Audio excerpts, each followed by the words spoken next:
नमस्कार दोस्तों। तो अगर आप भी सीखना चाहते हैं पोर्ट्रेट बनाना ऑयल कलर में, तो आप बहुत सही जगह आए हैं। इस वीडियो पूरा पोर्ट्रेट के ऊपर है कि आप ऑयल कलर से पोर्ट्रेट किस तरह से बना सकते हैं।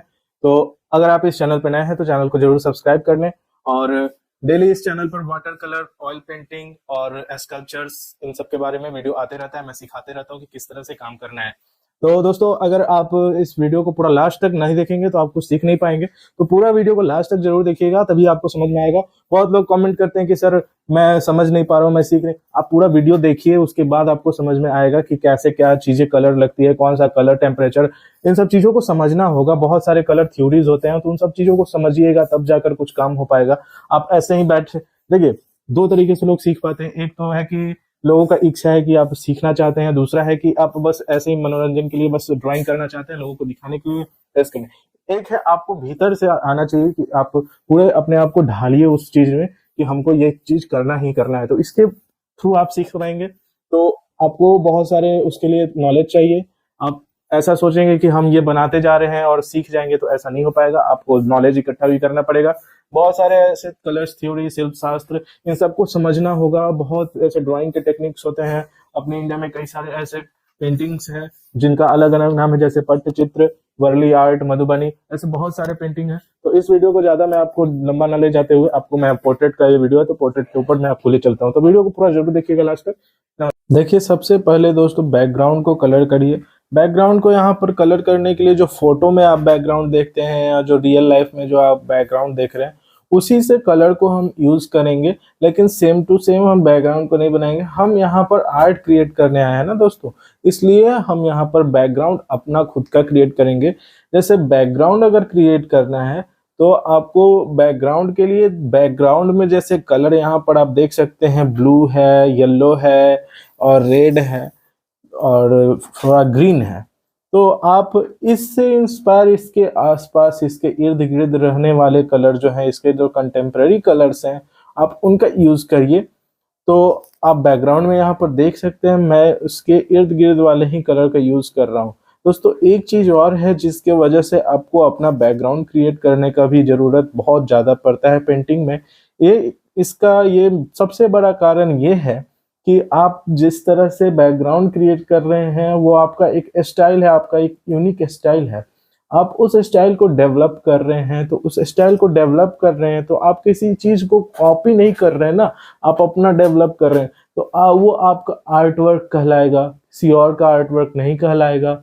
आपको इस चीज के वजह से, और ऐसे बहुत सारे चीजें जैसे बैकग्राउंड में आपको अपना चीज डालना है। अब जैसे बॉडी भी है, तो बॉडी में भी आपको पूरी तरह कोशिश करना है कि कॉपी नहीं करना है। जो फोटो है उसका सेम टू सेम बनाने की पूरी कोशिश नहीं करना है। हमें सेम टू सेम कैरेक्टर लाना है, मगर same to same colour, hue, value, saturation, light, shade, ये सब जितने जो है थ्योरी, कलर थ्योरी, इन सब का यूज नहीं करना है। हमें फॉर्म जो है, फॉर्म और कैरेक्टर, ये इनसे ले लेना है फोटो से।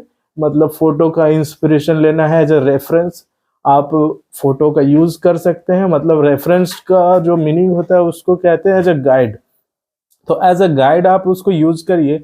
उसके बाद जितना भी जो आप कलर लगा रहे हैं, जितना भी जो लाइन है, शेड है, ह्यू है, इन सब का जो है आपका अपना होना चाहिए। आप अपना जो क्रिएशन किए हैं, आपने कितना रिसर्च किया, उन सब के ऊपर लगाना है। तो यहाँ पर आप देख सकते हैं, मैं जो बैकग्राउंड है, बैकग्राउंड और यहाँ शर्ट, इन सब का जो यूज है वो अपने हिसाब से कर रहा हूँ, किसी और जगहों का कॉपी वर्क नहीं है। जैसे मतलब आपको हर चीज अपना खुद का जनरेट करना होगा। आप अगर अपना आर्ट वर्क बना रहे हैं, जैसे मैं यहाँ पोर्ट्रेट ही बना रहा हूँ, तो पोर्ट्रेट बना रहा हूँ तो यहाँ पर अपना जो आर्ट वर्क है उसको यहाँ पर अप्लाई करने की कोशिश कर रहा हूँ। हमने जो एक थ्योरी बनाए रखा है कि हम यहाँ पर इतना ही सेचुरेशन देंगे या इतना ही कलर देंगे, एक जो कलर का इफेक्ट है, कलर हार्मोनी बनने का जो इफेक्ट है, उन सब को यहाँ पर यूज करना है। और उन सब को यूज करते हुए ही मैं यहाँ पर काम कर रहा हूँ। पोर्ट्रेट पेंटिंग में सबसे खास चीज होता है कि आप कितना रेशियो में काम कर रहे हैं, कितने रेशियो में आप कलर का यूज कर रहे हैं, और कितने रेशियो में आपका जितना भी जो स्ट्रेंथ है, वो जो कलर का, वो कितना आप कर पा रहे हैं। ये रेशियो बहुत इंपॉर्टेंट होता है, खास कर ऑयल पेंटिंग में। आप कितने हिसाब से आप कलर का यूज़ कर रहे हैं, आप को बैलेंसिंग करना बहुत इम्पोर्टेंट हो जाता है। जैसे कलर का जो मेन एलिमेंट्स है बैलेंस, इसका बहुत ज़्यादा बैलेंस, रिदम और जैसे मतलब लय, तान, पोत, ये सब बहुत ज़्यादा इम्पोर्टेंट हो जाता है। आपको लय बनाकर रखना होगा, जिससे आपका आर्टवर्क में ये ना लगे कि जैसे मतलब कुछ भी आप ऐसे ड्रॉ किए तो वैसे उखड़ा उखड़ा हो जाए या ऐसे खुरदुरा सा हो जाए। जैसे आर्टवर्क आप बना रहे हैं तो उसमें एक फिनिशिंग होना चाहिए, उसमें एक लय होना चाहिए। जैसे राग में जैसे लय है, सुर है, तान है, तो उस तरह से फाइन आर्ट में आपका जो स्केच या जितना भी जो आप पोर्ट्रेट ड्राइंग वगैरह कर रहे हैं उसमें एक लय होना चाहिए, एक रिदम होना चाहिए। रिदम आपका क्रिएट होने में थोड़ा टाइम लगता है, लेकिन डेली के प्रैक्टिस से आप रिदम क्रिएट कर सकते हैं। आप इस चैनल को सब्सक्राइब कर लीजिए। मैं आपको हमेशा बताते रहूँगा कि आप किस तरह से आर्ट को अपना और यूनिक बना सकते हैं, किस तरह से आप भारतीय कला से जुड़ सकते हैं और भारतीय कला कि जितने भी जो पैटर्न्स हैं आप उनको समझकर आप अच्छे से एक बेहतर पेंटिंग को बना सकते हैं। तो आपको इसके लिए सबसे पहले जो है कलर को समझना है। कलर समझिए। आपको स्केचिंग तो करते ही रहना है, स्केचिंग को तो बिल्कुल भी नहीं छोड़ना है। आपको स्केचिंग इस तरीके से करना है जैसे आप कहीं बैठे तो आप एक नज़र किसी चीज़ को देखिए और उसके बाद उसको कॉपी कर दीजिए। मतलब अपने दिमाग में उसका फोटो ले लीजिए और उसके बाद उसको आप कॉपी पर बनाइए। ऐसा मतलब आपको पूरी तरह से कॉपी करना है अपने दिमाग से, ना कि आप जो बाहरी दुनिया में देख रहे हैं उसको सेम टू सेम बनाना है। आपको अपने दिमाग में जो फोटो आपने लिया उस फोटो को आपको पेज पर लाना है। देखिए, एक चीज बहुत इंपॉर्टेंट है, आपने जो अपना बैकग्राउंड क्रिएट किया उसी हिसाब से आपका जो ये कैरेक्टर आपने जो डिजाइन कर रहे हैं पोर्ट्रेट में, ऑयल का खासकर ऑयल पेंटिंग या एक्रेलिक, इन सब में बहुत ज्यादा इंपॉर्टेंट रखता है। वैसे तो ये हर पेंटिंग में इंपॉर्टेंट रखता है, जितने भी जो मीडियम्स है जैसे ऑयल, एक्रेलिक, वाटर या जितने आप पेस्टल वगैरह जो भी आप यूज कर रहे हैं, जो भी आपका मीडियम है, जो भी आपका सरफेस है, उसमें सबसे इंपॉर्टेंट ये कैरेक्टर रखता है कि आपका जो सब्जेक्ट का बैकग्राउंड है उससे रिलेटेड आपका कैरेक्टर होना चाहिए। मतलब उसके इर्द गिर्द वाले कलर्स को आपको कैरेक्टर में फिल करना है। आपको हाईलाइट वगैरह इन सब का जो डिमांड है, जिस तरह से बैकग्राउंड आपने क्रिएट किया उस बैकग्राउंड के हिसाब से ही आपको फ्रंट का सब्जेक्ट है उसको क्रिएट करना है। आपको ऐसा मतलब समझाना है लोगों को कि ये एक दूसरे से रिलेटेड हैं और तब जाकर वो एक मीनिंग बना पाएंगे। जैसे कलर, बहुत सारे मीनिंग्स होते हैं कलर्स वगैरह से भी, जैसे रेड वगैरह इन सब के मीनिंग होते हैं। रेड खतरा भी कभी देखिए, रेड का कभी कभी दो मीनिंग भी निकलता है, कभी खतरा के लिए भी होता है और कभी अट्रैक्शन के लिए भी होता है। तो कभी अच्छे के लिए भी होता है, कभी बुरे के लिए भी होता है। तो इस जगह पर अब दूसरे कलर को आप अगर लाएंगे, तब जैसे अब रेड के साथ आप ब्लू को लगाएंगे तो वहां पर क्या हो जाएगा, खतरा और अच्छा दोनों का वहां पर रिजल्ट निकलेगा। मतलब ब्लू जैसे आपका अच्छाई का हो गया और रेड आपका मतलब खतरे का। तो आप अगर रेड को ब्लू के साथ रखते हैं तो कहीं ना कहीं वो दोनों आपस में डिनोट करेंगे कि ये दोनों अच्छे भी हैं और बुरे भी हैं। तो इस तरह से कलर को आपको रिलेट करना है एक दूसरे से। जैसे येलो हो गया, येलो के साथ अगर आप ब्लू को लगाएंगे तो जैसे देखिए येलो और ब्लू का इफेक्ट निकलेगा ग्रीन।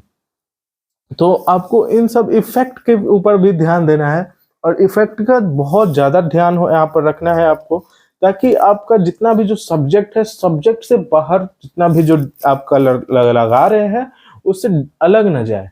अब जैसे मैं यहाँ पर आंखों पे कलर लगा रहा हूं तो आप यहाँ पर देखिए कि आंखों का हाईलाइट जो है वो लाइट सोर्स, आप लाइट सोर्स को पकड़िए। लाइट सोर्स का बहुत यहाँ पर इंपॉर्टेंस हो जाता है। लाइट सोर्स आप कैसे यूज कर रहे हैं, अभी देखिए, अभी मैं एक जल्द ही मेरा एक पेंटिंग आएगा तो उस पे मैं पूरी तरह इमेजिनेशन के बेसिस पर काम कर रहा हूँ। तो देखिए, आपका सबसे फोकस होना चाहिए कि आप किस तरह से एक दूसरे से कलर को रिलेट कर पा रहे हैं। कलर रिलेशन बहुत इंपॉर्टेंट होता है। कलर का रिलेशन या स्केचिंग में भी आपका कुछ लाइंस ऐसे होते हैं तो जिसके वजह से लाइन में रिलेशंस होने चाहिए। देखिए पेंटिंग में चीजों को आपको अगर समझाना है तो समझाने के लिए आपको रिलेशन उसमें क्रिएट करना होगा कि ये एक दूसरे से जुड़े हुए हैं। जुड़ाव जो है, तो जो ज्वाइंटनेस है तो वो ज्वाइंटनेस को आपको बनाना होगा, उसका क्रिएट आपको करना होगा। देखिए आर्ट वर्क आप बना रहे हैं, सेम टू सेम कॉपी नहीं करना है, हमें क्राफ्ट नहीं करना है, हमें आर्ट बनाना है, ना कि हमको क्राफ्ट करना है। क्राफ्ट आपको सीखने के लिए सही है, एज अ लेबर के लिए सही है, लेकिन जो आपका जो इमेजिनेशन है उसको अगर सही करना है, जैसे मतलब आप अपना आर्ट वर्क खुद का बना रहे हैं, तब आपको बहुत जरूरी हो जाता है कि आप कलर थ्योरी का वहां पर अप्लाई करें, या फिर जितने भी जो रिदम्स हैं, लय है, एलिमेंट्स हैं आर्ट के, उन सबको अप्लाई करना बहुत इंपॉर्टेंट हो जाता है। जैसे लय, तान, पोत, इन सब का बहुत इंपॉर्टेंट हो जाता है। आप ऐसे स्पैचुला से भी आर्ट वर्क कर रहे हैं तो उसमें एक लय लाइए, एक रिदम होना चाहिए, जैसे रिदम की वजह से आपका आर्ट में कुछ ना कुछ खास हो जाता है, वो उसको बेहतर बना दिया जाता है रिदम की वजह से। अगर आप स्टिल लाइफ में देखेंगे तो स्टिल लाइफ में भी सेम थ्योरी अप्लाई होता है, लेकिन थोड़ा सा उसमें डिफरेंस हो जाता है। डिफरेंस कैसे हो जाता है कि आप स्टिल लाइफ जो कर रहे हैं तो स्टिल लाइफ में हमारा जो सब्जेक्ट होता है, अगर आप लाइव कर रहे हैं तो स्टिल लाइफ में हमारा सब्जेक्ट स्थिर होता है, और अगर आप पोर्ट्रेट बना रहे हैं, एज अ लाइव बना रहे हैं, तो हमारा सब्जेक्ट इसमें स्थिर नहीं होता। तो इसके वजह से हमें किस टेक्निक का यूज करना होता है, हमें माइंड में अपने इमेज को क्रिएट करना होता है। जैसे आपने किसी सब्जेक्ट को, सपोज कीजिए कि आपने किसी सब्जेक्ट को देखा और उस सब्जेक्ट का आपने एक इमेज अपने दिमाग में बना लिया। अब उस इमेज को कैसे बनाएंगे, तो आपका दिमाग होना चाहिए फोटोसिंथेसिस, मतलब फोटो को एकदम फोटो की तरह हुबहू दिमाग में बने, फोटो एकदम फोटोग्राफिक होना चाहिए, फोटोजेनिक होना चाहिए। आपका माइंड फोटो को एकदम से, मतलब आप देखे तो लगे कि दिमाग में, आंख बंद करिए तो लगे कि दिमाग में फोटो बैठ गया। अब बार बार देखेंगे चीजों को और फिर बनाएंगे तो ऐसे नहीं हो पाएगा। एक बार देखिए, एक बार देखिए, उसके बाद दिमाग में बैठा लीजिए कि हाँ ये कलर है। अब उसके बाद आप डिसाइड करिए, ना कि आप उस फोटो से डिसाइड करिए कि हाँ यहाँ पर ये कलर लगेंगे। आप डिसाइड करिए कि हाँ यहाँ पर कौन सा कलर परफेक्ट होगा, क्योंकि आप जो फोटो देख रहे हैं वो फोटो भी कहीं ना कहीं कोई एक आर्ट का ही पीस है, क्योंकि वो मोबाइल या कोई आप कैमरे से खींच रहे हैं, तो कैमरे या मोबाइल में वो फोटोग्राफ जो है वो एक सेट किया हुआ है कि उसमें इतना कलर टेम्परेचर होगा या सैचुरेशन होगा या इतने ह्यूज होंगे या उसके कितने कलर के जितने भी जो थ्योरीज हैं कितने, उसमें सेटिंग्स में उसका अप्लाई किया गया रहता है, उसके फोकस लेंथ वगैरह सब कुछ अप्लाई किए हुए रहते हैं। तो कहीं ना कहीं आप देखेंगे तो वो उनका एक आर्ट वर्क दूसरे का हो गया, तो आपको अपना यहाँ क्रिएट करना है। तो आप एज अ रेफरेंस यूज करिए, reference as a guide use करिए। एज अ गाइड यूज करेंगे तो आपको समझ में आएगा कि चीजों को कहाँ पर किस तरह से अप्लाई करें, ये तो परफेक्ट हमें दिखेगा। देखिए परफेक्ट बनाना एक बहुत ही अच्छी बात है, लेकिन आर्ट को यूनिकनेस लाना है तो आपको उसमें अपने कुछ ऐसे चीजें अप्लाई करनी होगी। एग्जैक्ट अब आपके अपने नहीं होते, लेकिन हाँ आप जो पढ़ें, आप जो समझें, उससे जो आपका सोच निकला, उस सोच को एज अप्लाई आप कर रहे हैं, तो आपको यहाँ पर इस चीज का बहुत ही ज्यादा ध्यान रखना होता है।